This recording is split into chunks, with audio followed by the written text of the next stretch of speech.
This One Piece backstory is so sad, only Naruto can rival it. Akainu earned the hate of One Piece community when he started a second job as the president of a donut company. In fact, he is so hated that I choose Dragon as the thumbnail of this video, because if I made Akainu the thumbnail, the odds was this video is gonna do even worse. Yeah, it's my second channel, I know every video that I make is gonna flop, but I'm gonna make them anyway until they work. At this point of the story, so many people wrongly are debating about who will defeat Akainu. This is a very insulting type of debate, because if we only debate about who will defeat somebody, it means that person has no threat to offer. In fact, this was one of my main issues with Kaido. So many people were talking about who will defeat Kaido instead of who Kaido will defeat, because we were convinced that Kaido is not gonna do any permanent damage to the alliance. While in face of a good villain, we need to ask,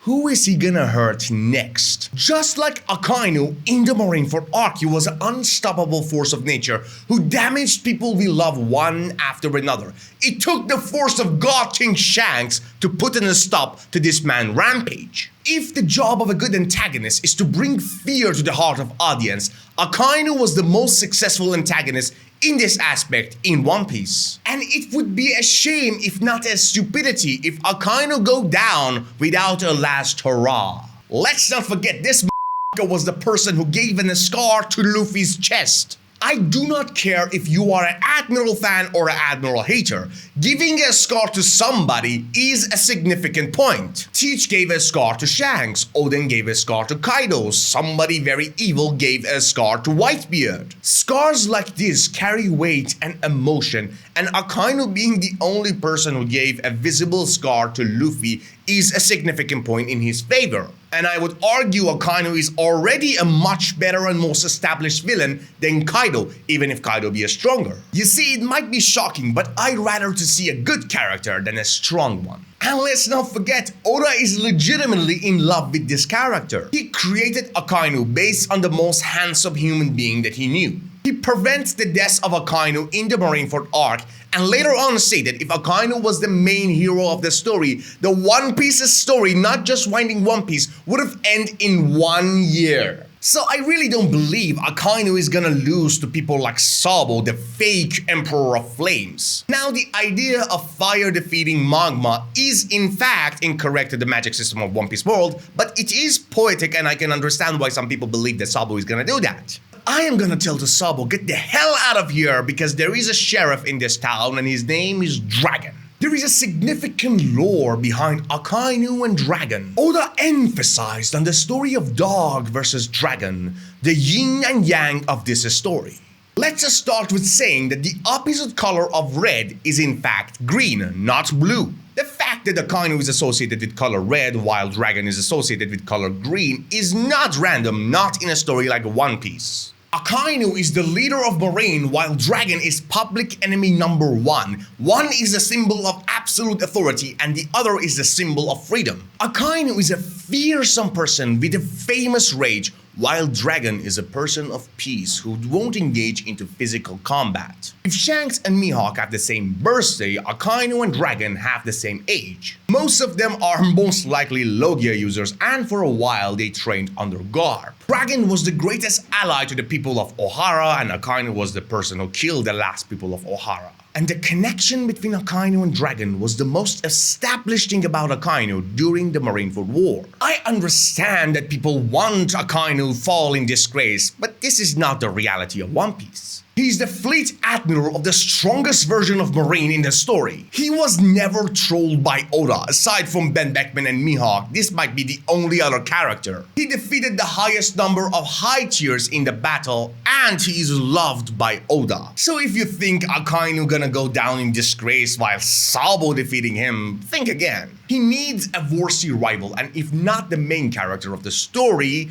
Dragon, the future leader of the story, should be the one. Oda did not connect the Dragon and Akainu for no reason. There is a payoff to this storyline. And recent chapter established everything all over again. Akainu represented himself as a one-man army that you cannot hope to fight him. And again, he faced a serious character from the Revolutionary Army. And come to think of it, Dragon himself doesn't have any better option to fight at the final saga of the story. You might say, Imu, he's saved for Luffy, obviously. Kong is almost unrelated, and I don't think defeating a Gorosi member could be the last hurrah of Dragon. Even if we assume the Gorosi member are that strong, you really want to say the greatest achievement, the magnum opus of Dragon life, was defeating one of 5 old men? No, he needs to establish himself as a man with a great fighting achievement, and nobody can present that better than Akainu fighting him. Luffy destroying Akainu and later on fighting Imu in a single arc is disrespectful to Akainu. So the best and most respectful scenario for both Akainu and Dragon is them fighting each other. And this is the perfect way for us to see the true power of a dragon who will not hold back. Dragon hates fighting and shedding blood. And Akainu is exactly the type of person who can convince this man to awake the demon inside him. Dragon is not famous for being a legendary fighter like Kaido, Shanks, and Mihawk. In fact, his personality of hating battles might be the reason he's not above Prime Garp as of now. So not many characters can convince him to fight seriously. But Akainu is exactly the type of person that can push all the buttons of Dragon as if he's a rookie person who wants to play Mortal Kombat for the first time against a pro. Only Akainu can push Dragon morality into a corner by his ruthlessness and endangering the life of people Dragon deeply cares about. But before a final showdown, let's talk about the backstory that ties these two characters together. I want to suggest a very dark theory. Every backstory in One Piece world should be a dark and sad one. Dragon is trying too hard to keep his hands clean. Psychologically speaking, this is the behavior of people that previously committed heinous things. It's like people who really avoid alcohol because they know they have a problem. It makes perfect sense that once upon a time, Dragon wasn't like this. He was young and he was furious. He did something very terrible, and after that,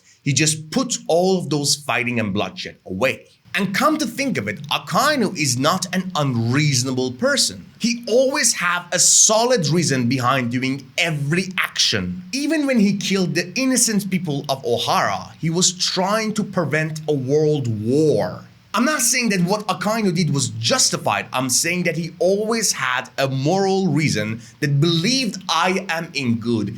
In his own story, he is not a villain. So if this man hates Dragon that much that he compares Dragon to Roger and wants to kill Luffy at any cost so Luffy don't turn to be another dragon, you should know that Dragon earned that hate. Oda is a master at twist and creating tragic backstories. All of us expect the Dragon to be a very nice good person and Dragon to be the bad wolf of the story. But what if the violence of a younger Dragon actually damaged Akainu?